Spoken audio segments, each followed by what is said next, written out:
అభ్యాసాత్ యజ్ఞాత షడద్వాతీత రూపిణి అవ్యాజ కరుణామూర్తి అజ్ఞానధ్వంత దీపిక దీపిక అభ్యాసాతి యజ్ఞాన అంటే ఇక్కడ ఏంటంటే అభ్యాసం భగవానుడు కూడా దానిలో చెప్తారన్నమాట. అభ్యాస యోగ యుక్తేన చేతసా నాన్య గామిని పరమం పురుషం దివ్యం యాతి పార్థాను చింతయన్ అని చెప్పి భగవద్గీతలో శ్లోకం ఉంది. అంటే అభ్యాస యోగ యుక్తి అని అంటే చేయగా వస్తుంది కానీ ఒకసారి రాదు కదండి. కాబట్టి ఇన్ని రోజుల నుంచి మనం దీని గురించి సాధన చేస్తున్నాం. అంతకు ముందు నుంచి ఎన్నో సంవత్సరాలను సాధన చేసే మహాతల్లులు ఉన్నారు. మరి ఇప్పుడు జాయిన్ అయిన ఇప్పుడు ఈ దీనిలో వచ్చిన వారు ఉన్నారు. పూర్వజన్మ పూర్వజన్మ కర్మ పుణ్యఫలమో ఏదో మొత్తానికి అలా కనెక్ట్ అయ్యాం అంతాను. సో కాబట్టి ఈ యొక్క సాధన అనేది ఈ యొక్క జ్ఞాన సాధన ధ్యాన సాధన రెండు అంటే అంతర్ముఖం ద్వారా జ్ఞానాన్ని వికసింప చేసుకోవడం. ఈ రెండింటి అభ్యాసం అంటే ప్రతిరోజు చేసుకోవాల్సిందండి. అభ్యాస యోగ యుక్తేనా చేతసామని అంటే అన్య విషయముల మీదకు పోకుండా మనసు అన్య విషయములు అంటే విషయవాంఛల మీదకి కాకపోతే మిగతా వేరే విషయాల మీదకి మనసు పోకుండా నిరంతరము ఈ యొక్క ధ్యాన సాధనలో లేకపోతే ధ్యానం యొక్క జ్ఞానంలో మనం ప్రయాణం చేయడం అభ్యాస యోగ యుక్తేనా. అలా చేయగా ఏమవుతారు? ఇందాక మనం ఎప్పుడో చెప్పుకున్నాం యజ్ఞ పురుషుడు యజ్ఞం చేయగా యజ్ఞ పురుషుడే తానవుతాడని చెప్పేసి. ఆ యజ్ఞ వేదికే శరీరము, ఆ యజ్ఞ గుండమే భ్రూమధ్యము. ఆ భ్రూమధ్యములో యజ్ఞము ఏదైతే ఆ అగ్నిని రగించాలో మనలో ఉన్న మూలాధారం చక్రంలో ఉన్న కుండలిని శక్తిని జాగృతం చేయటమే అగ్నిగుండము. ఈ అగ్నిగుండంలో వేసే అగ్ని ఏదండి మూలాధారంలో ఉన్న కుండలి శక్తి జాగృతం చేసి ఆ అగ్నిని వెలిగించడమే. ఆ యొక్క ఆ కుండలి శక్తిని జాగృతం చేయడమే ఆ అగ్నిగుండంలో యొక్క అగ్ని. మరి ఆ అగ్నిలో హవిస్సులు ఏమేస్తాం? ఇది పారమార్థికం కాదు, బాహ్యపరమైనది కాదు, అంతర్పరంగా జరుగుతుంది. ఈ శరీరాన్ని వేదికగా చేశాం. జ్ఞాన యొక్క భూమధ్యాన్ని చక్కగా యజ్ఞగుండం చేశాం. మనలో ఉన్న అగ్నిని ఆ యజ్ఞగుండంలో ప్రజ్వలింపజేసాం. ఆ ప్రజ్వలింపచేసిన ఆ యోగాగ్నికి ఆ అగ్నికి ఏమి ఆహుతులిస్తాం? మనలో ఉన్న ఇంద్రియాలని, మనలో ఉన్న గుణాలని, మనలో ఉన్న కర్మ విత్తనాలని, మనలో ఉన్న భావోద్వేగాలని అన్నిటిని కూడా హవిస్సుగా చేయాలి. ఇక్కడ నేను అనే భావం లేకుండా సర్వత్రా శరణాగతి, సర్వస్య శరణాగతి. ఎక్కడైనా నేను అహము అనేది లేని ఎప్పుడైతే కంప్లీట్ శరణాగతి పొందాలి. ఆ కంప్లీట్ శరణాగతి పొందినప్పుడే మనకు ఆ అనుభూతి కలుగుతుంది, ఆ జ్ఞానం వస్తుంది. ఆ యొక్క అనుభూతి అంటే మన స్వస్వరూప స్థితిలో మనకు మమేకమై మన స్వస్వరూప స్థితిని దర్శించి తద్వారా విశ్వాన్ని దర్శించగలము. తద్వారా మమాత్మ సర్వభూతాత్మ అనే స్థాయిని పొందగలము. అది అభ్యాస యోగ యుక్తేనా అని చెప్పేసి పదే మన భగవానుడు చెప్తున్నారు, అమ్మ చెప్తున్నారు. దానికి మార్గము ధ్యానమే గమ్యము అన్న విషయాన్ని కూడా తెలియజేస్తుంది. జ్ఞానమే గమ్యమని అన్న విషయాన్ని కూడా తెలిసింది. జ్ఞేయ స్వరూపిణి అని కూడా తెలియజేసింది. అంటే జ్ఞానం ద్వారానే ఆ స్వరూపిణిగా ఉంది. జ్ఞాన స్వరూపిణి. అక్కడ ఆకారం లేదు. జ్ఞానానికి ఆకారం ఉందండి, ఆకారం లేదు. అంటే జ్ఞేయ స్వరూపిణి అని చెప్పింది. అంటే ఆ యొక్క జ్ఞానమే స్వరూపిణిగా ఉంది. మరి అలాంటి జ్ఞానాన్ని మనం పొందాలన్నా అలాంటి చేయాలంటే ఇదిగో అంతర్ముఖ సాధన ద్వారానే. నిత్య సాధన నిరంతరం మనం పరిశీలించుకోవాలి. ఈ పాయింట్లు ఎన్నిసార్లు చెప్పినా మనకి తప్పులేదండి. ఎందుకంటే మనం ఉన్న ప్రయాణం అది, మన చుట్టూ ఉన్న సామాజిక వ్యవస్థ అది, మన మనస్సు అది. మనకి ఇంద్రియాలతో కూడి ఉన్నాం. ఆ ఇంద్రియాలు ఎప్పుడు మనం మోహం చేస్తూ ఉంటాయి, మనం ఎప్పుడు మోసం చేస్తూ ఉంటాయి. ఆ ఇంద్రియాలపై ఆధిపత్యం సంపాదించినప్పుడే మనకు ఆ జ్ఞానాన్ని సంపాదించగలము. ఆ అలాంటి ఆధిపత్యం ఎలా సంపాదించాలంటే ఎప్పటికప్పుడు పరిశీలన. ఇది పోయింది అని అనుకుంటాం, వెంటనే మళ్ళీ వచ్చేస్తూ ఉంటది. మాయ గురించి చాలా సార్లు చెప్పాను. ఆ మాయ అలాంటిది అనమాట. ఇక ఈ యుగములు ఏ యుగములైనా అంతే. ఆనాటి నుంచి ఈనాటికి చాలా మంది మాయలో పడిపోయి జీవితాన్ని నాశనం చేస్తున్న వాళ్ళు బోడు మంది ఉన్నారు. కాబట్టి ఎప్పటికప్పుడు ఎరుక, నిత్య ఎరుక. ఇంకా చెప్పాలంటే మనకి ఈ క్షణమే జీవితం అంటే మరుక్షణం భవిష్యత్తు గురించి కూడా ఆలోచించేది ఏం లేదండి. అనుకుంటాం భవిష్యత్తు ఎలా ఉండాలో దానికి ఒక ప్లాన్ చేసుకోవాలా లేదా అని చెప్పేసి అనుకుంటాం. అది ఎలాగో జరుగుద్ది, జరగవలసింది ఎలాగో జరుగుద్ది. దానికోసం ఎంత పెద్ద మైండ్ పెట్టి ఏదో ఒక ప్లాన్ వేసుకుని చేయాల్సిన అవసరం లేదండి. ఆ ప్లాన్ అంతా కూడా పైన జరుగుతుంది. మన పైన అంటే ఎక్కడో లేదు, మన ఆత్మ సాక్షాత్కారమే. ఆత్మ మనకి ఏది అవసరమో అది ఆల్రెడీ చేసే ఉంచుతుంది. కానీ మనం గమనించుకో, మనం బయట వెతుకుతుంటాం. మనము ఎప్పుడైతే ఆత్మకి శరణాగతి చెందామో అనన్య చింతయంతో మాం ఏ జరాం పర్యుపాస్తే తేషాం నిత్యాభియుక్తానాం యోగక్షేమం వహామ్యహం. అంటే ఎప్పుడైతే నీ ఆత్మకు అనుసంధానమై ఎడతెరిపి లేకుండా, ఎప్పుడు ఎంత సందు లేకుండా నీ ఆత్మతో సదా సదా రమిస్తూ ఉంటావు, అప్పుడు నీ యోగక్షేమాలన్నీ నేనే చూసుకుంటానంటే ఆత్మే చూసుకుంటుంది అని అర్థం. ఇక్కడ నేను అంటే శ్రీకృష్ణ భగవానుడు అనే రూపంతో కాదు, నీలో ఉన్న ఆత్మ స్వరూపిణి ఏదైతే ఉందో, నీలో ఉన్న ఆత్మశక్తి ఏదైతే ఉందో, నీలో ఉన్న ఆత్మతత్వం ఏదైతే ఉందో, మనం ఏదైతే నాశనం లేనటువంటిదో, ఏదైతే స్థిరమైనదో, ఏదైతే చిరకాలము అంటే నాశనం లేని స్థాయి ఏదైతే ఉందో ఆ యొక్క ఆత్మ స్వరూపమే మనం చూసుకుంటది. అది మనం గుర్తెరకంగా మనం బయట చూస్తున్నాం. ఆ బయట మానేసి అనన్యమైన ఆత్మతో రమించినప్పుడు మనకు నిశ్చింతగా ఏంటి అన్ని వదిలేసి ఆ యొక్క ఆత్మ పాదాల ముందు అలా వదిలేసి నిశ్చింతగా కూర్చోవచ్చు. ఆ నిశ్చింత రావడానికి ఇన్ని మార్గాలు, ఇన్ని సాధనలు, ఇన్ని సత్సంగాలు. అదండి అభ్యాస యోగ యుక్తేనా అని చెప్తా. అభ్యాసాతి యజ్ఞాతి షడద్వాతీత రూపిణి అంటే భగవానుడు ఏం చెప్పింది, భగవానుడు కూడా అదే చెప్పాడు, అభ్యాసం ద్వారానే పొందుతామని. ఇక్కడ అమ్మ చెప్పేది కూడా అభ్యాసం ద్వారానే పొందుతామని.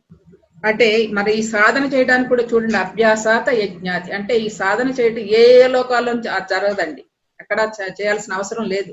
అన్ని లోకాల్లోనూ ఇలా అనుకోగానే అయిపోతూ ఉంటది.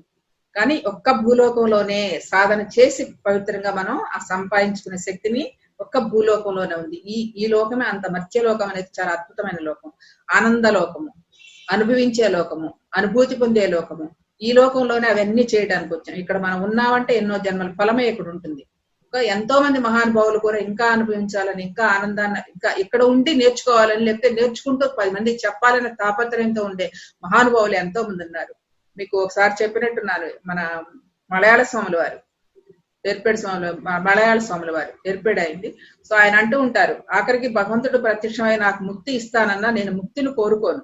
ఏమి కోరుకుంటానయ్యా అంటే, నాకు జన్మ అంటూ ఉంటే మరలా జన్మనివ్వు, ఈ భూలోకంలో జన్మించి నేను ఇంకా 10 మందికి సేవ చేసుకునే భాగ్యాన్ని కలిగించు అంటే అజ్ఞానులైన వారి జ్ఞానం కలిగించే శక్తిని, జ్ఞానాన్ని అలా ఇవ్వు, నాకు ముక్తి అవసరం లేదని చెప్పేసి అని అంటాడు. అంటే పరుల కోసం, తన కోసం తాను కాదు, పరుల కోసం, ఇతరుల కోసం. అంటే ఎవరైతే అజ్ఞానంలో గుమిగూడి దానిలో పడి ఉన్నారో, అజ్ఞాన అంధకారంలో ఉన్న వాళ్ళనంతా తట్టి లేపి జ్ఞానం వైపు పయనించే మార్గాన్ని చూపించడమే తనకు ఆనందకరమైన విషయం. అదే నాకు ముక్తి అని చెప్పి అంటారండి మలయాళ స్వామి వారు. అది ముక్తి అంటే మన పర్సనల్ కాదు, ముక్తి అంటే మనకగా సంపాదించుకున్నది. కానీ అది ఎలాగో వస్తుంది, నువ్వు సరైన పనులు చేస్తూ ఉంటే, సరైన మార్గంలో వెళ్తుంటే, ఇంతమంది జనోద్ధరణ కోసం పాటుపడుతూ ఉంటే ముక్తి ఎక్కడి నుంచి వస్తుందండి? ఇక్కడే ఉంది ముక్తి, ఎక్కడో లేదు. అందుకని ఆయన కూడా అలా కోరుకునేవారు. కాబట్టి ఆ యొక్క అది సంపాదించుకునే స్థలము, సంపాదించుకునే ఆ యొక్క లోకం అన్నది ఈ లోకమే, భూలోకమే అని చెప్తున్నారు ఇక్కడ. మోక్ష సాధనకు, జ్ఞాన సాధనకు ఒక 6 మార్గాలు చెప్పారండి. 6 మార్గాలు ఏంటంటే, అంటే సనాతన మన ఋషులు ఇట్లా దర్శించి చెప్పారనమాట. ఏమిటంటే షణ్మతములు అన్నారు. శైవము, వైష్ణవము, శాక్తేయము, గణాపత్యము, కౌమారము, సౌరము అని పేర్కొన్నారు. అయితే ఇవన్నీ కూడా ద్వైతములు. అంటే ఇప్పుడు మనం ఈ 6 రకాల యొక్క మార్గాలు ఉంటాయి, రకరకాల మార్గం, శాక్తేయ మార్గం అని, వామాచార మార్గం, దక్షిణ మార్గం అని, కౌలా మార్గం అని, ఇలా ఎన్నో రకాల మార్గాలు ఉన్నాయి. అందులో కూడా ఇవి కూడా ఇంకో మన వైదిక పరంగా వచ్చినాయి. శైవ మతము, వైష్ణవ మతము, శాక్తేయము, గణాపత్యము, కౌమారము, సౌరము అని పేర్కొన్నారు. ఇవన్నీ కూడా ద్వైతము, అంటే నేను వేరు దైవం వేరు, నేను వేరు దైవం వేరు అనే ద్వైత భావనలో ఉన్నవే ఈ యొక్క ఆచారాలన్నీ కూడాను. కాబట్టి ఈ నామరూపరహితాత్మైన ఈ నామరూపాలన్నీ కూడా దేవతలు ఆరాధిస్తూ చేస్తారు ఈ ఆచారాలన్నీ కూడా. ఆ వారి లోకాలకు చేరుకోవడం పరమావధి అని, వారికి అదే ముక్తి. అంటే ద్వైత భావనతో ఆరాధన చేస్తూ ఉన్న వారికి కూడా ఆ శక్తి ఆరాధిస్తుందండి. మనం చెప్పుకున్నాం, ఎవరైనా సరే, దక్షిణులైనా అదక్షిణులైనా, సవ్యమైన అపసవ్యమైన, ఎవరి ఏ సాధన చేస్తున్నా వారికి తగ్గ ఫలితం ఇవ్వడం అనేది తన యొక్క విద్యుత్ ధర్మము, ఆ విశ్వశక్తికి. కాబట్టి ఆ తన ధర్మాన్ని చక్కగా పాటిస్తూ ఉంటది. అది ఎలా ఉపయోగించుకోవాలనేది మన విజ్ఞత మీద, మన యుక్తి మీద, మన భావనల మీద ఆధారపడి ఉంటుందని మనం ఎన్నోసార్లు చెప్పుకున్నాం. ఇక్కడ ఇందాక మనం చెప్పుకున్న షడద్వాతీత రూపం, ఈ 6 మతములతో కూడి ఉన్నది కూడా ద్వైత భావనలతో ఉన్నది. ఇప్పుడు దానికంటే అతీతమైంది షడద్వాతీత రూపిణి, అతీత రూపిణి అన్నారు చూడండి. అన్ని మార్గాలకి వదిలేసి అతీతమైనది ఏంటి అది చెప్తున్నారు, దైవము. అదే ఆయా అతీతములైన బోధిస్తారన్నమాట. అంటే దైవము, 6 మతాల దేవుళ్ళు కన్నా అతీతమైనది, సకలాతీతమైనది. అయితే ఆది మధ్యాంతరహితమైన దైవ సాహిత్యం పొందాలంటే, దైవ సాహిత్యం అంటే ఆత్మ సాహిత్యం పొందాలంటే ఈ 6 మార్గాలు కర్మకాండలే. కానీ మన కర్మకాండలే గాని ఆత్మజ్ఞానాన్ని పొందలేవు. కర్మకాండల ద్వారా ఆత్మజ్ఞానాన్ని పొందలేవు. కేవలం కేవలం కుండలిని శక్తి సాధన ఒక్కటే మార్గము. అంటే కుండలిని ధ్యానం ఒక్కటే మార్గం అని షడద్వాతీత రూపుని నామార్థం చెప్తున్నారు. కాబట్టి ఈ ద్వైత భావనలో మనం ఏ ఆరాధన చేసినా ఫలితం అయితే ఇస్తారు. ఎంత కావాలో అంత చేసిన వాడికి చేసుకున్నంత మహాదేవ్ అని చెప్పి ఫలితం అనేది వస్తుంది, తప్పకుండా వస్తుంది. కానీ అవన్నీ కూడా మన ముక్తికిను మళ్ళీ ఆత్మజ్ఞానానికి లేకపోతే మన ముక్తి పొందటానికి మార్గములు కాదు. ముక్తి పొందాలంటే, మోక్షం పొందాలంటే నీలో ఉన్న కుండలి శక్తి జాగృతం చేసుకోవటమే అన్నదే ఇక్కడ చెప్తున్నారు. షడద్వాతీత రూపిణి, ఆ అతీతమైన ఆ 6 మార్గాలకుంటే అతీతమైన స్థితి ఏదంటే నీలోకి నీకు పయనమే, నీ లోపలికి నువ్వు ప్రయాణమే, నీ అంతర్ముఖ సమారాధనే. నీ అంతర్ముఖ సమారాధన ద్వారా నీ కుండలిని శక్తిని జాగృతం చేసుకున్నప్పుడే నేను ఆ షట్చక్రాల గుండా ఆ యొక్క శక్తిని వారధిగా చేస్తూ సహస్రార స్థితికి చేరినప్పుడే కైవల్య పదము, అదే ముక్తి పదము, అదే మోక్ష పదము అన్న విషయాన్ని మరలా తెలియచేస్తుంది. ద్వైతములో అందబడదు, అద్వైతములోనే అందబడుతుంది అన్న విషయాన్ని మరొకసారి ఇక్కడ నిరూపిస్తున్నారు అమ్మ. అవ్యాజ కరుణ, అవ్యాజం అంటే అకారణంగా లేక కారణం ఏమీ లేకుండా. అవ్యాజం అంటే మనకు ప్రేమ, మనకు బిడ్డల మీద ప్రేమ ఉంటుంది, మనకు కన్నాం కాబట్టి బిడ్డను చూడంగానే ప్రేమ కలుగుతే అది వాస్తవం, అది సహజమైంది. కానీ అవ్యాజం అసలు ఏ కారణం లేకుండానే సమస్త మానవాళి మీద ప్రేమ కలిగేది అవ్యాజ ప్రేమ.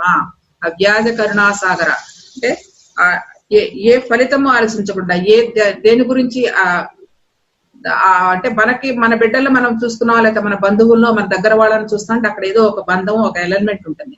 కానీ ఎవరి మీద ఏ భావన లేకుండా ఉండే ఆ ప్రేమ పొంగి పొరుగుతుంది చూస్తారా, దాన్ని అవ్యాజమైన ప్రేమ అని చెప్పేశారు. అవ్యాజ కరుణామూర్తి, అవ్యాజ కరుణామూర్తిగా ఆ కరుణకి అంతులేని ఆనంద స్వరూపిణి ఆ యొక్క అమృతమూర్తి. నిన్న ఒక జూమ్ క్లాస్ చేశారండి. ఇప్పుడు గురు పౌర్ణమి కదా మనకి, మరి గురు పౌర్ణమి అంటే అసలు ఇటువరకు ఏం చేసేవారో తెలుసా అండి? మన సాయినాథ్ జీవిత చరిత్ర ఇట్లా అలాగే చెప్పారు, వారు కూడా అలాగే చెప్పారు. గురు పౌర్ణమికి ముందు నుంచి కొన్ని రోజుల నుంచి ఒక వ్రతం లాగా పెట్టుకుని 3 నెలల నుంచో లేకపోతే కనీసం నెల రోజుల నుంచో అలా పెట్టుకుని ఆ గురు పౌర్ణమి వచ్చేటప్పటికి అనేక మంది జీవిత చరిత్రలు గాని ఏదో ఒక పారాయణలు గాని ఆ యొక్క చరిత్రలు తెలుసుకోమని చెప్పేవారు అనమాట. అంటే ఏమవుతుంది అక్కడ, ఆ యొక్క గురువుల యొక్క స్వాధ్యాయం చేయటం వల్ల, పుస్తకాలు చదవటం వల్ల, లేకపోతే ఆ గురువుల సాంగత్యం వల్ల మన మైండ్ అంతా కూడా గురు ముఖతః ప్రయాణం చేస్తుంది. అంటే గురువు సన్నిధిలోకి వెళుతూ ఉంటాం. ఆ గురువుని ఎప్పుడైతే మనం ఆస్వాదించుకుంటూ అతను చదువుతూ ఉంటే ఏమవుతుంది, అది మనలో ఒక వికాసం జరుగుతుంది. అందుకనే గురు పౌర్ణమి వచ్చేటప్పటికీ మన ఆత్మ వికాసం పొంది మన ఎవరికైతే ఏ గురువు ఉన్నాడో ప్రత్యక్షంగా ఆ ప్రత్యక్ష గురువుని దర్శించుకోవడమే, ప్రత్యక్ష గురువుని పూజించుకోవడం అంటే ఏ పుష్పాలతో కాదు పూజించుకునేది. గురువు ఏదైతే చెప్పాడో పదాలు, ఆ పదముల వెనక భావార్థములు తెలుసుకోవాలి. గురువు నోటి నుంచి వచ్చిన పదముల నుండి ఆ పదముల వెనక ఉన్న భావార్థం తెలుసుకోవడమే గురు పూజ. గురు పాదములు పెట్టుకోమని లేదు, ఆయన పాదాలు కడగమని లేదు, పూజలు చేయమని లేదు. కేవలము ఆయన ముఖతః వెలువడిన పదములు ఏదైతే ఉన్నాయో ఆ పదముల వెనక ఉన్న భావార్థములు తెలుసుకుని ఆ భావార్థముతో నీ జీవనం పండించుకోవాలని చెప్పడమే ఇది గురు పౌర్ణమి యొక్క లక్షణం. అందుకని ఇంతమంది గురువుల యొక్క చరిత్రలు చదువుకుంటూ ఉంటే ఏమవుతుందంటే మనలో ఒక రకమైన ఒక మార్గం ఏర్పడుతుంది. ఒక ఆత్మతో అనుసంధానమైన గురువుల యొక్క సంపర్కంతో కలిసి ఉంటాం అనమాట. ఈ గురు పౌర్ణమి వచ్చేటప్పటికి ఇంకా దాన్ని బాగా వికసిస్తుంది. అందుకే చెప్పుకున్నారు, వ్యాసం వశిష్ఠ నప్తారం శక్తే పౌత్రమ కల్మషం పరాశరాత్మజం వందే సుఖతాతిం తపోనిధం అని చెప్పేసి గురువుల గురించి చాలా చక్కగా చెప్పారు. వ్యాసం అంటే అంతటా వ్యాపించి ఉన్న వ్యాసతత్వాన్ని, ఆ గురుతత్వాన్ని మనం దర్శించాలి. గురువు అంటే ఒక ఆకారము, ఒక 6 అడుగుల రూపంలో లేదు. ఆ వ్యాసతత్వము, ఆ గురుతత్వం అంతా కూడా సర్వత్రా వ్యాపించింది. అన్ని కోణాలలో ఉన్న గురుతత్వాన్ని స్వీకరించడమే గురు పౌర్ణమి యొక్క ఇది అని చెప్పేసి చెప్తారు. అది మరి ఆ రోజు చెప్పుకుందాం. మళ్ళీ అక్కడికెక్కడికో వెళ్ళిపోతున్నాను, మీరు కాదు నేను వెళ్ళిపోతున్నాను. కాబట్టి అవ్యాజ కరుణామూర్తి అలా సాధకుడు చాలా సకల జనుల పట్ల, సకల జీవుల పట్ల వారి గుణగణములతో సంబంధం లేకుండా అందరినీ అకారణంగానే ప్రేమించే వ్యక్తుల పట్ల ఆదరాభిమానాలు కలుగుతూ ఉంటుంది ఆ యొక్క విశ్వమాతకి. ఇందాక నేను చెప్పొచ్చేది ఏంటంటే ఓవర్కమ్ అయ్యాను. నిన్న క్లాసులో గురు పౌర్ణమి సందర్భంగా ఒక క్లాస్ అడిగారు నాకు ఇక్కడ కాకినాడ వాళ్ళు ఎవరు.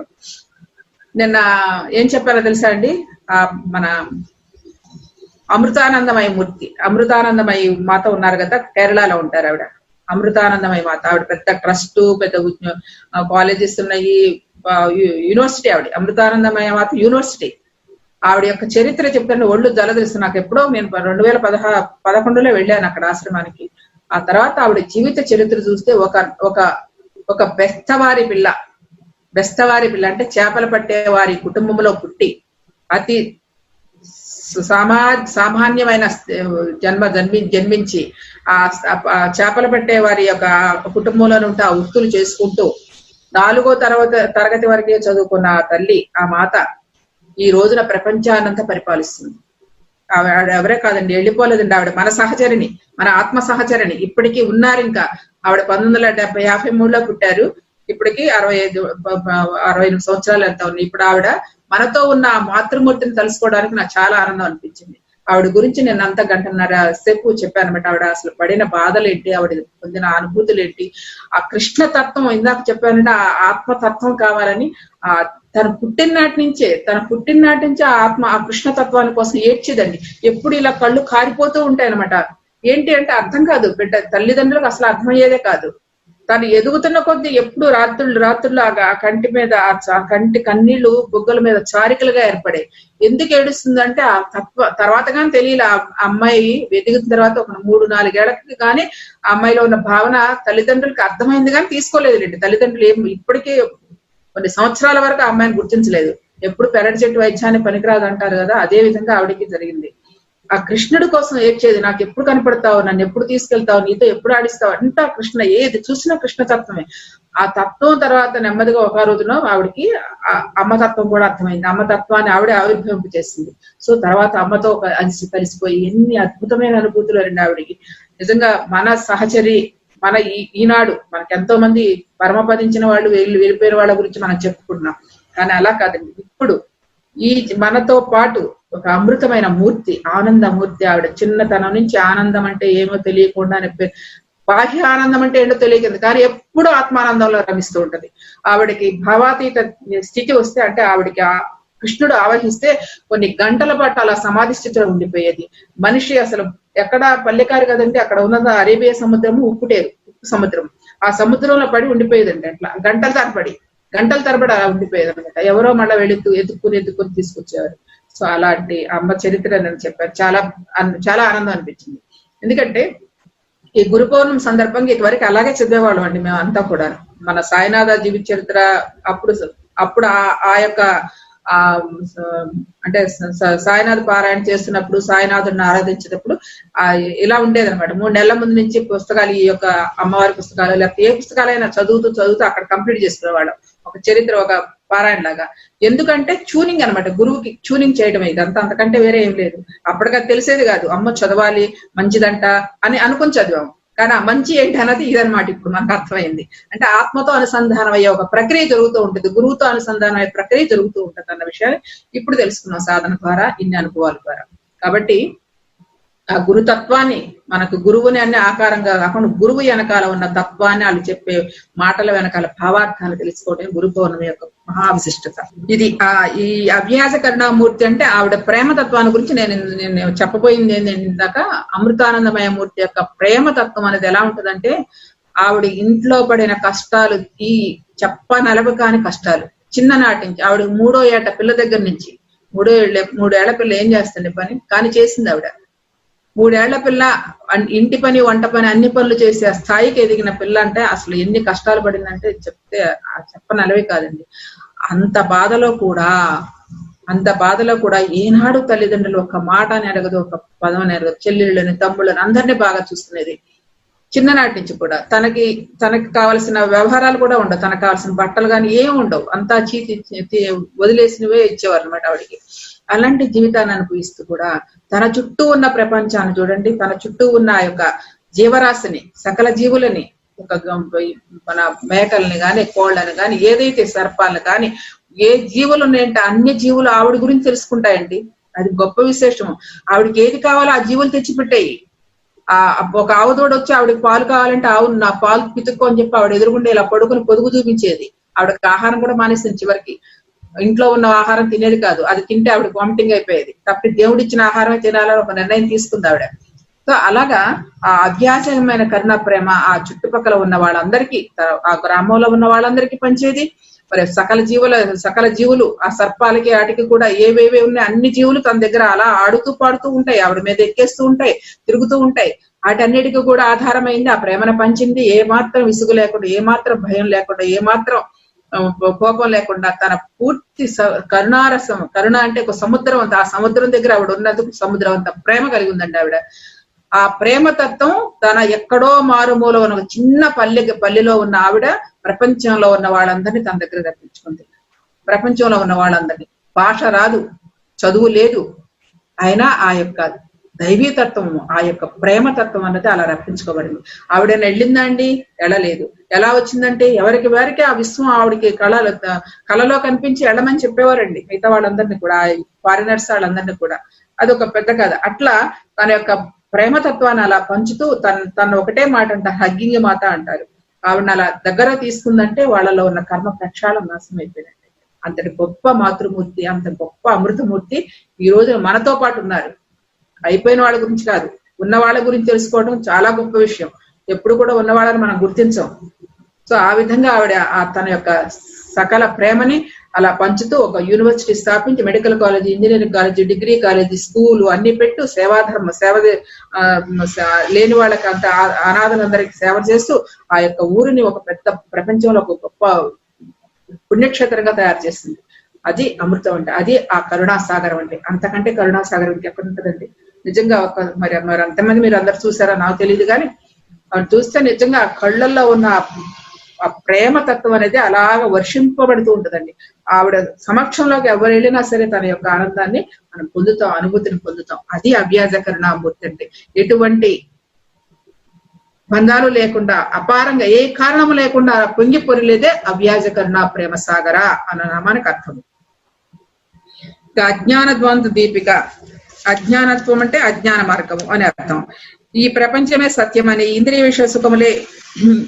విషయ సుఖములతో జీవితాంతం సాధించవలసిన పరమావధిని భావిస్తూ స్వార్థము, సంకుచితత్వముతో జీవించడమే అజ్ఞాన మార్గము.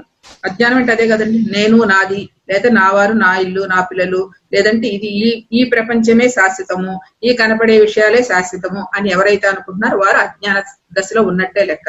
అది అజ్ఞాన ధ్వాంత దీపిక అంటే మరి అలాంటి వారిని, అటువంటి అజ్ఞానాలను కూడా కుండలిని సాధన ద్వారా ఆ భగవతత్వాన్ని వాళ్ళల్లో ప్రేరేపించి, అంటే అంతటి మూర్ఖ శిఖామణులని, అంతటి ఆ అజ్ఞాన స్థితిలో ఉన్న అలాంటి వారిని కూడా కుండలిని శక్తి ద్వారా జాగృత పరిచినప్పుడు వాళ్ళల్లో ఉన్న ఆ శక్తిని, అలాంటి పాపాత్ములైన, క్రూరులైన, అలాంటి ఎలాంటి వారిని అయినా కూడా అజ్ఞానాన్ని తొలగించే శక్తి ఆ భగవత్ శక్తికే ఉంది, ఆ విశ్వశక్తికే ఉంది. అందుకని ఆ జ్ఞాన ప్రకాశం వారి అజ్ఞాన మార్గములో దీపకాంతిగా ప్రసరించి వారి అజ్ఞానమునకు నశింపచేస్తూ అజ్ఞాన ధ్వంత దీపిక అనే జ్ఞాన మార్గమును అంతమొందించే దీప ప్రకాశమే అని అర్థం. అంటే అలాంటి మూర్ఖుల్లో కూడా, అలాంటి అజ్ఞానంలో కూడా జ్ఞానం అనే ఒక కళిక వెలిగిస్తుంది ఆవిడ. ఎవరైనా విశ్వశక్తి. ఎప్పుడైతే వాళ్ళ కర్మ తీరితే ఆటోమేటిక్ గా ధ్యానానికి వస్తారు. తీరకపోయినా అంత మూర్ఖ స్థాయిలో ఉన్న వాళ్ళని కూడా ఎక్కడో ఒక చిన్న దివ్య కణిక వాళ్ళ లోపల ఉంటుంది. దీనికోసం ఇంకొక నామం చెప్పుకున్నాం ఒకసారి. కిరిచక్ర రథారూఢ దండనాద ప్రస్ఫుట జ్వాలామాలిని కాక్షిప్త వహ్ని ప్రాకార మధ్యగా అనే నామాన్ని మనం చెప్పుకున్నాం. అందులో ఏం చెప్తుందండి, కిరిచక్ర అంటే ఒక పంది, అంటే పశు ప్రవృత్తితో పంది అంటే ఇక అంతకంటే మించింది ఇంకోటి లేదు. అంతటి అజ్ఞాన దశలో, అజ్ఞానంలో ఉన్న యొక్క అలాంటి వ్యక్తులలో కూడా, అలాంటి పూర్తిగా అజ్ఞానంలో ఉన్న పశుపాస ప్రవృత్తితో ఉన్న అజ్ఞానిలో కూడా ఎక్కడో ఒక దివ్య కణిక లోపల ఉంటుంది. ఆ కణికని లేపటం అంటే ఆ దివ్యత్వాన్ని లేపే ప్రతి ఒక్క మనిషిలో ఉంటుందండి ఆ దివ్యతత్వం. ఆ తత్వం లేపే స్థాయే ఈ విశ్వమాతకి, ఈ యొక్క విశ్వశక్తికి, లోపల ఉన్న కుండలిని శక్తికి. ఏదో ఒక రూపంలో, ఎక్కడో ఒక రూపంలో అజ్ఞానం తొలగించబడుతుంది. దాని నుండి వాళ్ళు ఆ జ్ఞానాన్ని బయటికి తెచ్చుకుంటారు. ఆ దీపిక, ఆ కళిక అనేది అందరిలో ఉన్నది అన్న విషయాన్ని తెలియజేస్తారు. అజ్ఞాన ధ్వంత దీపిక అంటే ఆ ఎంతటి మూర్ఖుళ్ళైనా ఎంతటి అజ్ఞానంలో కూడా లోపల ఉంటుంది ఆ కళిక, ఆ యొక్క దైవత్వం. దైవత్వం అంటే ఎంత ఉంటుందండి, చిన్న చిన్న ఎంత మన వడ్ల గింజలో 1000 వంతులో ఉన్న సూక్ష్మమైనది ఆ యొక్క కళిక. ఆ కళికే వాళ్ళ లోపల ఉన్న అజ్ఞానాన్ని అంతా పటాపంచలు చేస్తుంది. అదే దీపిక, అజ్ఞానత్వాంత దీపిక, అజ్ఞానాన్ని నశింపచేసే దీపిక అని చెప్తున్నారు ఈ యొక్క నామానికి. ఆబాల గోప విదిత. ఆబాల గోప విదిత అంటే సర్వానుల్లంఘ్య శాసన అంటే ఈ 2 నామాల్లో కలిసి గ్రహించాలి. ఆబాల గోప విదిత సర్వానుల్లంఘ్య శాసనాన్ని ఎత్తితే ఒక విడగొట్టడానికి లేదు, అది ఒకటే వర్డ్. చాలా ఉన్నాయండి ఇలాంటి. సంసార పంక నిర్మగ్న సముద్ర పండిత అనేది ఒకటే లైన్. ఇంకోటి ఇట్లా అంటే 10-11 ఉన్నాయి ఇందులో, ఒకటే లైన్ లో ఉంటుంది, దాన్ని విడగొట్టడానికి వీల్లేదు. అలాగే ఇది ఆబాల గోప విదిత సర్వానుల్లంఘ్య శాసనాన్ని అంటే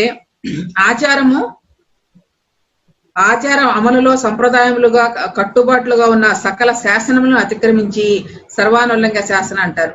బాలల నుండి చదువు సంజలు లేని పామనుల వరకు గోపాలకులు అంటే అందరికీ ఆ దివ్యశక్తిని గురించి తెలియచేయాలని ఆబాల గోప విదిత అని నామం చెప్తుంది. శ్రీ లలితా సహస్రనామావళిగా ఉన్న స్తోత్రములో మానవ శరీరంలో అనంత ప్రకృతి శక్తి నిబిడీకృతమై ఉన్న విషయము, దైవీ శక్తి యొక్క రహస్యము, సాధన రహస్యములు మరియు ప్రవర్తన నియమావళులు చక్కగా వివరించబడని అన్న విషయం మనకు అర్థమయ్యే ఉంటది. ఇది మొదట్లో మనం చెప్పుకున్నాం, మళ్ళా చివరిలో కూడా ఇక్కడ తీసుకుంది. ఆబాల గోప విదిత అంటే పామరుడి దగ్గర నుంచి పండితుడి వరకు, పండితుడికి ఎలాగో తెలుసుకుంటాడు, కాస్త జ్ఞానం వచ్చింది కాబట్టి, పామరుడు నుంచి పండితుడి వరకు నీలో ఉన్న శక్తి, నీలో ఉన్న దైవతత్వం ఉందని తెలియచేయడమే ఇక్కడ ఆబాల గోప విదిత. విదిత అంటే తెలియజేయబెట్టడం.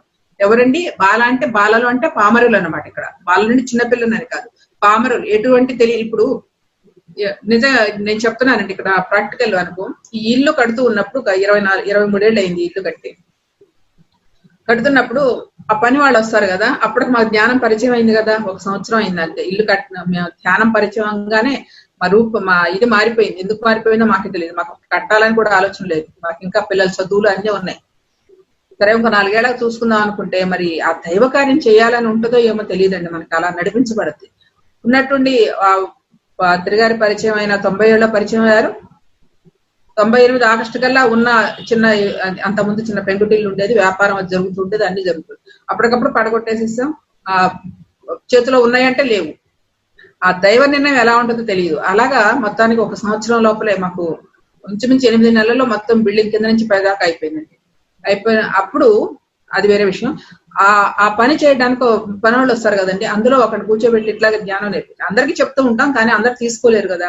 ఒకడు అప్పడో అనే అతని పేరు అనమాట. వాడిని రోజు కూర్చోబెట్టి ధ్యానం చేయలే బాబు అని చెప్పేసినట్టే చేసేవాడండి. చక్కగా చేసి ఏం జరిగేది తెలుసా, అతను హాస్టల్ ట్రావెల్ చేసేవాడు. ఇట్లా ఏంటమ్మా మీరు నన్ను చూసేవాడంట, ఎక్కడికో వెళ్తే నన్ను చూసేవాడంట, లేకపోతే ఇంకో చోటకి వెళ్ళి చూసేవాడంట. అరే నువ్వు నిజమో కాదు చెప్తావు, నువ్వు ఆంజనేయ స్వామి గుడికి వెళ్ళరారా ఈ రోజు ఆ దీనిలో అని చెప్పేసి హాస్టల్ ట్రావెల్ అన్నాం. అక్కడికి వెళ్ళి వస్తే ఏం జరిగింది ఏంటంటే అని చెప్పేవాడు. మేము కూడా వెళ్ళి చూస్తే ఎక్స్పెరిమెంట్లు అనమాట, చూస్తే నిజంగానే చెప్పేవాడు. మళ్ళీ నన్ను ఎక్కడెక్కడో ఉన్న చోటు చూసేవాడట, ఇంకా ఎన్నో విషయాలు చెప్పేవాడు. హిమాలయాలకు పోయేవాడు. చూడండి, పామరుడు అంటే ఒక తాపి పని చేసుకునేవాడు ధ్యానం కూర్చోబెడితే వాడి యొక్క స్థితిగతులు ఎలా ఉన్నాయండి. అంత చక్కగా హాస్టల్ ట్రావెల్ చేసి అన్ని చోట్ల హిమాలయాలకు వెళ్ళి ఎంతో మంది ఋషులను చూసి మరి ఎన్నో విషయాలు తెలుసుకుని, వాడికి ఏదైనా ఇబ్బంది వస్తే కూడా ఒక్కొక్కసారి కనపడేది. ఆ తర్వాత వాడు మాంసం మానేశాడు, తాగుడు మానేసి అలా చేశాడు. అంటే చూడండి, పామరుల దగ్గర నుంచి పండితుల వరకు ఈ సత్యాన్ని తెలియజేయటమే. అందరిలో కూడా ఆ దైవీ కళిక ఉంది, ఆ దైవత్వం ఉంది. అది తట్టి లేపడం మనం చేయవలసిన పని అన్న విషయాన్ని సర్వానుల్లంఘ్య శాసన అంటే ఆబాల గోప విదిత అంటే పామరుడి దగ్గర నుంచి పండితుడి వరకు ఈ యొక్క జ్ఞానాన్ని, ఈ యొక్క విద్యని, లోపల ఉన్న దైవత్వాన్ని తట్టి తెలియజేయడమే మన ధర్మము. అది ఇక్కడ ఆబాల గోప విదిత. సర్వానుల్లంఘ్య శాసన అంటే అందుకనే శ్రీ లలితా సహస్రనామ స్తోత్రంలో ఏం చెప్పిందంటే, మానవ శరీరంలో ఈ అనంత ప్రకృతి యొక్క దివ్య శక్తి మానవ శరీరంలో అందరిలోనూ, ఒక అజ్ఞానుడైనా మూర్ఖుడనే కాదు, ప్రతి ఒక్కరిలో పామరుడి దగ్గర నుంచి పండితుడి వరకు ఆ యొక్క అనంత ప్రకృతి యొక్క శక్తి కుండలిని శక్తి రూపంలో ఉంది అన్న విషయం మొదట్లో తెలియజేసుకున్నాం, ఇప్పుడు కూడా తెలియజేయబడుతుంది. వీటిని స్వచ్ఛమైన ఆరాధన శరణాగతులతో ఆచరించి సాధన చేస్తే ప్రతి మానవుడు బాలుడు గోపాలుడు అవుతారన్న విషయం అర్థం చేసుకున్నాం కదా. తర్వాత 2 నామాలు ఏంటండి, అంటే సర్వానుల్లంఘ్య శాసన అంటే ఆ యొక్క నుల్లింగ శాసన అంటే ఆ విశ్వమాత యొక్క ధర్మాలు, విశ్వమాత యొక్క ధర్మం అనేది ఇక్కడ ఉల్లంఘించడానికి వీల్లేదు. అంటే ప్రతి ఒక్క వ్యక్తిలోనూ ఆ దైవత్వం ఉంది అన్న విషయాన్ని మనకు ఎలా తెలియజేయబడుతుంది. ఇప్పుడు సర్వానుల్లింగ శాసనం అంటే ఎవ్వరూ దాన్ని ఆ యొక్క ఉల్లంఘించడానికి వీలు లేని యొక్క స్థితిగతుల్లో ఉన్నారు అని చెప్పేసాను. అదే విధంగా ఆ విధి ధర్మాలు, శాస్త్ర ధర్మాల ప్రకారం విశ్వధర్మాలు ఉన్నాయి కదా, విశ్వధర్మాల ప్రకారం ఎవరైతే అనుసంధానమై పని చేసుకుంటూ పోతూ ఉంటాడో వాడికి ఎలాంటి ఇబ్బందులు కలిగించవు. కానీ ఎప్పుడైతే ప్రకృతికి వినాశనం చేయాలని బుద్ధి పుట్టిందో, ప్రకృతితో మమేకమకుండా ప్రకృతితో నాశనం చేయాలని ఒక ఆ సంకల్పాల ద్వారా మనం చేస్తున్న పనులకి దానికి తగ్గట్టే సర్వానుల్లంఘ్య శాసనం అంటే అప్పుడు ఆ శాసనాలను ఉల్లంఘించి దానికి కావాల్సిన ప్రతిఫలాన్ని కూడా ఇస్తూ ఉంటుంది అన్న విషయాన్ని కూడా తెలియజేస్తుంది. దానికి ఎగ్జాంపుల్ ఇప్పుడు మన లాక్డౌనే విషయం అంతా, మన కరోనా వైరస్. అంటే మనం చేసిన పనే మనకి తిరిగి వచ్చింది. మనం చేసిన ప్రకృతిలో ఉన్న విషయాలు మనం గమనించుట, ప్రకృతిని నాశనం చేశాం, ప్రకృతితో కాలుష్యం పెట్టేశాం, మనకు అనేక రకాల ఆయుధాలు తయారు చేసుకున్నాం, అనేక రకాల వస్తువులను తయారు చేస్తున్నాం. అంతా పొల్యూషన్ ప్రతి దాంతోనూ ఎలక్ట్రికల్ గూడ్స్ తయారు చేయాలని దేని చేసినా ఇది కావాల్సిందే కదా. దాని ద్వారా ఆ పొల్యూషన్ ద్వారా మన ఓజోన్ పొరను నాశనం చేసుకున్నాం. మరి ఎక్కడ చూసినా కాలుష్యమే, ఎక్కడ చూసినా ఏ వస్తువులు మన ఆగ్రాలో ఉన్న తాజ్మహల్ అంతా పొగ గమ్మేసింది, గంగా నది పాడైపోయింది. ఇవన్నీ ఎవరు చేస్తున్నా మన పనులే కదా. సో ఎప్పుడైతే నీవు యొక్క నియమాలని అంటే ఆ విశ్వ నియమాలని తప్పి నువ్వు ప్రవర్తిస్తున్నావో ఆ నియమావళి తగ్గట్టు నీకు ఫలం కూడా లభిస్తుంది అన్నది సర్వానుల్లంఘ్య శాసనం. ఎవరైతే అతిక్రమించారో విశ్వధర్మాన్ని, అతిక్రమించిన వాళ్ళకి తప్పకుండా దాని యొక్క ఫలితం అనుభవించి తీరాల్సిందే అన్న విషయాన్ని తెలియజేస్తుంది. కానీ అక్కడికి ఎంత ఉపయోగపడుతుంది ఆ విశ్వమాత అంటేనే క్షమాగుణమే ఆవిడ. అలాంటి ఇన్ని పనులు చేసినా మనం అన్నిటినీ సర్దుకుని ఓపి పెట్టి మరి ఎప్పుడో ఒకప్పుడు ప్రక్షాళన రావాలి కదండి. ఆ ప్రక్షాళనలో కూడా ఎవరిని తీసుకుని చూడండి, ఎక్కడ ఇబ్బందులు చూడండి. మన అందరం చాలా సేఫ్ గా ఉన్నాం. ఎవరైతే ఈ మార్గాల్లో ఉన్నారో, ఎవరైతే ఆత్మతత్వంతో ఉన్నారో, ఎవరైతే సత్ప్రవర్తనతో ఉన్నారో వాళ్ళ జోలికి ఏం రాటల. ఎక్కడైతే భయం ఉందో, ఎక్కడైతే మూర్ఖత్వం ఉందో, ఎక్కడైతే అజ్ఞానం ఉందో అక్కడికే చేరుతుంది. కాబట్టి ఆ సర్వానుల్లంఘ్య శాసనం అంటే ప్రకృతి తన యొక్క ధర్మాన్ని ఎప్పుడు ఎలా కావాలో అలా చేసుకునే శక్తి ఆ విశ్వమాతకే ఉంది. తను సృష్టించిందే తనే బాగు చేసుకుంది. మనం ఏమైనా చేయగలిగామండి? కోట్లాది రూపాయలు గంగానదిని శుభ్రం చేయడానికి కోట్ల రూపాయలు వెచ్చించారు, కానీ ఒక్క విశ్వమంతా కూడా చేయలేకపోయారు. కానీ ఈ వైరస్ పుణ్యం అంటూ, ఈ 3 నెలల్లో లాక్డౌన్ పుణ్యం అంటూ ఆ కంపెనీలన్నీ ఆగిపోయి మన యొక్క ఏది కాలుష్యం లేకుండా ఇన్ని ఇవి బళ్ళు అన్ని ఆగిపోయి, కారులు ఇవన్నీ ఆ వాహనాలన్నీ ఆగిపోయిన తర్వాత వాటి నుంచి వచ్చే కాలుష్యం లేదు, పైనుంచి వచ్చే కాలుష్యం లేదు. ఎప్పుడైతే ఆ కాలుష్యం లేకుండా తానే చక్కగా విశ్వశక్తి ఆ గంగానదిని చక్కగా ప్రక్షాళన చేసుకుంది, ఆ ఓజోన్ పొరను ప్రక్షాళన చేస్తుంది. ఎవరైనా చేస్తుంది? మనమా? విర్రబీగుతాం. మన దగ్గర ఏముంది? ఆ విశ్వం ఇస్తేనే మనం చేసేది. అట్లాంటి అంత శక్తివంతమైన అంత గొప్పది. కాబట్టి ఎవరైనా ప్రకృతి ధర్మాన్ని ఉల్లంఘించినప్పుడు దానికి తగ్గు ఫలితం అనేది డెఫినెట్ గా ఎప్పుడో ఒకప్పుడు వచ్చి తీరుతుంది. చూస్తుంది, ఓపిక పడుతుంది. ఎవరికైనా సరే, మన వ్యక్తిగత విషయాల్లోనే సరే, మన వ్యక్తిగత విషయాల్లో కూడా మనకి వస్తున్నాయి అంటే మనం చేసుకున్న కర్మలే కదా మనకు వచ్చేది. సో ప్రతి దానికి మన చేష్టలే. కాబట్టి ఆ సర్వానుల్లంఘ్య శాసనం అంటే ప్రకృతి ధర్మాలను ఎవరైతే అనుసరిస్తూ పోతూ ఉంటారో వారికి ఎలాంటి ఇబ్బంది ఉండదు. ఎప్పుడైతే వాళ్ళకి నాశనం చేయడానికి సిద్ధపడ్డారో, కాలుష్యంతో భావాలను చేస్తూ, భావ కాలుష్యం కూడా గొప్పదండి, మహా గొప్పది భావ కాలుష్యం. అంతకంటే ఈ కాలుష్యం ఒకంత, ఈ భావ కాలుష్యం అయితే తానే సంహరించుకుంటది. చూడండి, ఒక అగ్ని దావానలు అంటారు కదా, అడవి కాలిపోతుందండి, అక్కడి నుంచి వస్తుంది అక్కడే పుడుతుంది. ఎక్కడైతే పుట్టిందో అక్కడి నుంచే ఆ అగ్ని బయలుదేరి అలా వ్యాపిస్తూ ఉంటది. అదే విధంగా మనలో ఉన్న ఆ యొక్క భావ ఆలోచన ఏదైతే భావ కాలుష్యం అంటారు, మనలో ఉన్న చెడు గుణాలు ఏదైతే ఉన్నాయో, ఒకళ్ళని చంపాలనో, ఒకళ్ళని దీనపరచాలనో, లేకపోతే ఇంకొకళ్ళు ఏదైతే చెడ్డ గుణం అనేది మనలో ఉందో అది బయట వాళ్ళని కాల్చుదండి, బయట వాళ్ళకి ఏం జరగదండి. నీలో ఏ బుద్ధి అయితే పుట్టిందో ఆ బుద్ధి నిన్నే సంస్కరిస్తుంది. ఆ అడవిలో అగ్ని ఎలా పుట్టి తను ఎలా అయితే అగ్ని విజృంభించిందో అదే విధంగా మనలో పుట్టిన బుద్ధి, మనలో పుట్టిన ఆ యొక్క చెడు బీజం అనేది మన ముందర తినేస్తుంది. అది తెలియదు మనకి, అంతా అయిపోయినా కానీ తెలియదు. అంటే మననే మనం పాడు చేసుకుంటున్నాం అన్న విషయాన్ని గుర్తెరగండి. కాబట్టి ఎక్కడైనా ఏదైనా చెడు ఆలోచన వచ్చిందంటే ఆ ఆలోచన నిన్నే కాల్చివేస్తుంది అన్న విషయాన్ని గుర్తుపెట్టుకుంటే ఇక్కడ ఈ బుద్ధిని 24 గంటలు సరిగా ఉంచడానికి ప్రయత్నం చేస్తాం. సో ఇదండి సర్వానుల్లంఘ్య అభ్యాసాతి యజ్ఞాత షడద్వాతి రూపిణి ఆబాల గోప విదిత సర్వానుల్లంఘ్య శాసన. ఇక శ్రీచక్ర రాజనిలయ శ్రీమద్ త్రిపుర సుందరి. ఈ శ్రీచక్రం గురించి ఇక్కడ తెలియజేస్తున్నారు. శ్రీమద్ త్రిపుర సుందరి అంటే త్రిపుర అంటే నేను అంటే మూడుగాని ఎప్పుడు చాలా సార్లు చెప్పుకున్నాం. త్రిపుర అంటే భౌతిక శరీరము, సూక్ష్మ శరీరము, కారణ శరీరం అని, జాగ్రత్త స్వప్న సుషుప్తావస్థలని, తుర్యాతీత స్థితి అవస్థాత్రయాలు, ఇవన్నీ అన్ని మూడుగా ఉన్నాయి. సో అందుకని త్రిపురాంబిక అన్న విషయాన్ని మనం చాలా సార్లు చెప్పుకున్నాము.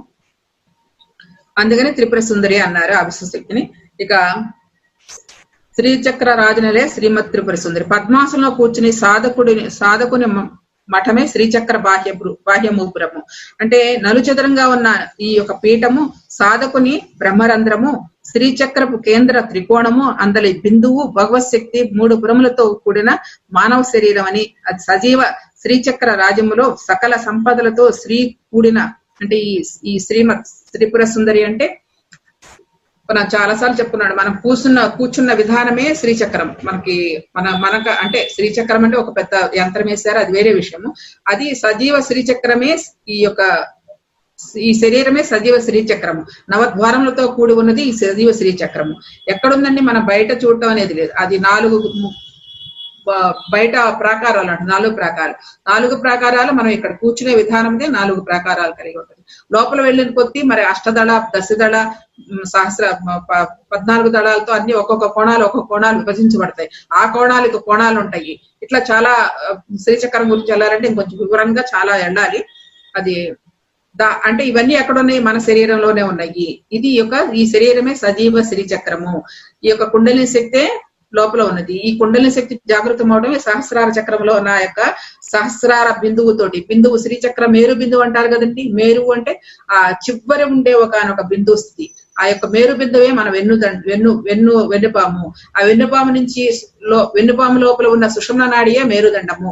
ఆ మేరుదండంలో ఆ యొక్క మన శక్తిని జాగృతం చేస్తున్నప్పుడు ఆ యొక్క సుషుమ్న నాడి లోంచి ఆ శక్తి ప్రయాణమై ఊర్ధ్వముఖమై అన్ని చక్రాలు దాటుకుంటూ సహస్రార స్థితిలో ఆ బిందు కోణంలో ఉన్న ఆ త్రికోణంలో ఉన్న బిందువుతో చేరడమే ఆ సమాగమమే ఆ యొక్క కైవల్య పద స్థితి అని చెప్పి ఎన్నోసార్లు చెప్పుకున్నాం. ఇదే శ్రీచక్రము. మన శరీరమే ఒక సజీవ శ్రీచక్రము. మన నవరంధ్రాలతో కూడుకున్న ఈ శరీరమే శ్రీచక్రము. ఈ శ్రీచక్రముతోనే మనం అన్ని సాధించదు. ఇది సజీవ శ్రీచక్రం అని చెప్పి చెప్పడం. బాహ్యంలో వేసిన మన యొక్క యంత్రాలు, ఆ పూజలు, దానికి ఒక మరి ఆ దేవతలు అందరూ ఉంటారు కదండి. ఆకారంలో ముందు ప్రాకారంలో కొన్ని శరీరాకర్షణి, కర్ణాకర్షణ అనే దేవతలు అందరూ ఉంటారు. వాళ్ళందరినీ దాటుకుంటూ లోపలికి వెళ్తాం. ఇంకా 16 దళాలతో, ఇంకా 10 దళాలతో, 4 దళాలతో అలా చిన్న కోణాలకు వెళ్ళి ఒకే ఒక్క కోణం ఉంటది కాదు, అదే బిందువు. ఆ బిందువుే ఈ యొక్క బిందువు, ఈ సహస్రార బిందువు. సో దీనికి ఇంకా వివరణ ఉంది, బాగా దాని లోతులకు వెళ్ళాలి. ఇంకా ఇదనమాట శ్రీచక్ర త్రిపుర సుందరి అంటే శ్రీచక్ర రాజనిలయ అంటే ఈ శరీరమే శ్రీచక్రము. ఇందులో నివసించి ఉన్న కుండలిని శక్తియే త్రిపుర సుందరి. 3 రూపములుగా ఉంది. భౌతిక, సూక్ష్మ, కారణ శరీరంతో కూడుకొని అన్నిటి త్రిపుడితో ఉండి మన యొక్క శరీరాన్ని ఇలా పరిపాలిస్తూ ఉంది. ఆ శక్తి జాగృతమైనప్పుడు ఆ సహస్రారంలో ఉన్న బిందు త్రికోణంలో ఆ యొక్క త్రికోణాకారంలో ఉన్న బిందువులో మనం చేరినప్పుడు ఆ సమాగమ స్థితే కైవల్య పదము, ముక్త స్థితి, మోక్ష స్థితి అని మనం అనేక సార్లు చెప్పుకున్నామండి. అదే ఇక్కడ ఈ యొక్క శ్రీచక్ర రాజనిలయ శ్రీమద్ త్రిపుర సుందరి అనే నామానికి అర్థం. ధ్యానం చేద్దాం మిత్రులారా. ఇప్పటి వరకు విన్న విషయాల్ని చాలా చక్కగా ఆకలింపు చేసుకుని ఒక్కసారి రిమైండ్ చేసుకుని మీ సబ్ కాన్షియస్ మైండ్ లోకి పంపించేయండి. అలా రిమైండ్ చేసుకుని వదిలేయండి. ప్రశాంతంగా ఎలాంటి ఆలోచన లేకుండా హాయిగా ప్రశాంతంగా కూర్చోండి. ఏ థాట్స్ వద్దు, ఏ ఆలోచనలు వద్దు. మనలో జరిగే ఉచ్ఛ్వాస నిశ్వాసాలను గమనిస్తూ ఉండండి. కేవలం శ్వాస గమనింపే ధ్యాన సాధన. సరళమైంది, సహజమైంది, తేలికైంది, శక్తివంతమైంది, ప్రశాంతమైనది, అద్భుతమైన ఫలితాన్ని ఇచ్చేది ఆ యొక్క సరళ రాజ యోగ మార్గాన్ని మనం అవలంబిస్తున్నాం. సహజమైన రాజయోగ ప్రక్రియ కేవలం శ్వాసపై ధ్యాస. శ్వాస గమనింపే మనం చేయవలసిందల్లా. శ్వాసతో కూడి ఉండటమే మనం చేయవలసింది. శ్వాసను గమనిస్తూ ఉంటే నెమ్మదిగా మన యొక్క శ్వాస చిన్నదవుతూ భ్రూమధ్యములో స్థితమవుతుంది. ఆ యొక్క పూర్వజ్ఞుల స్థితమైనప్పుడు ఆలోచన రహిత స్థితి సంభవిస్తుంది, మనోశూన్యత ఏర్పడుతుంది. యోగ చిత్త వృత్తి నిరోధ అన్నారు పతంజలి మహర్షి. యోగం అనగా చిత్తంలోని వృత్తులన్నీ రహితమైన స్థితియే, మనోశూన్యతే, భావరహిత స్థితియే. ఆ యొక్క స్థితిలో శూన్యమైనప్పుడు, మనసు శూన్యమైనప్పుడు అద్భుతమైన విశ్వమయ ప్రాణశక్తి మనలోనికి ఆవాహన చేస్తుంది. తద్వారా శరీరం అంతటా ఆ యొక్క శక్తి ప్రవాహం జరిగి నాడీ మండలాన్ని శుద్ధి చేస్తుంది. నాడీ మండల శుద్ధి ద్వారా సంపూర్ణ ఆరోగ్యము, మానసిక ప్రశాంతత పొందుతాము. ఇది ప్రాథమికంగా జరిగే ప్రతి ఒక్కరికి జరిగే అత్యంత అద్భుతమైన లాభము. ఇలా నిరంతర ధ్యాన సాధన ద్వారా మన యొక్క ఆధ్యాత్మిక అనుభవాల పరంపర కూడా మనకు అనుభూతి చెందుతాము.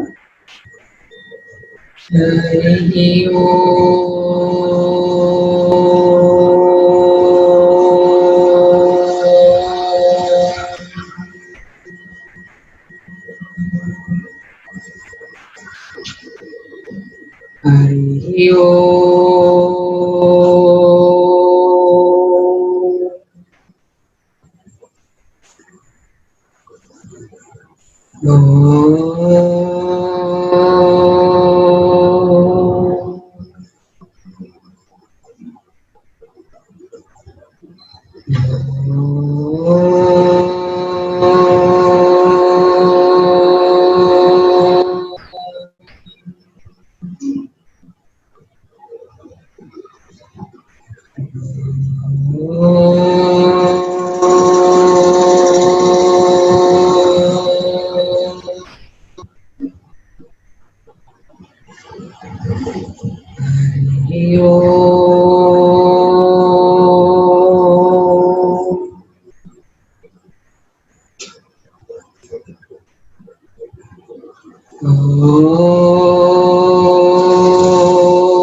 Offering 5 seconds.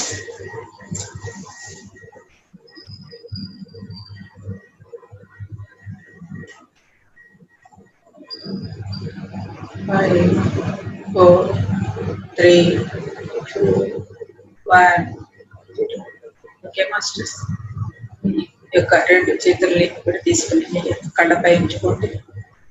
నెమ్మదిగా ధ్యాన స్థితి నుంచి బయటికి రండి.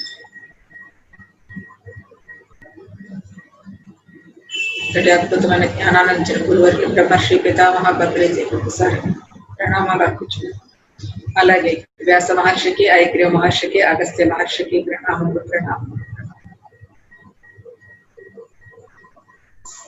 మన అందరిలో ఉన్న ఆత్మస్వరూపుడిగా ఉన్న ఆ యొక్క లలిత పరమేశ్వరికి, ఆ జగన్మాతకి ప్రణామాలు.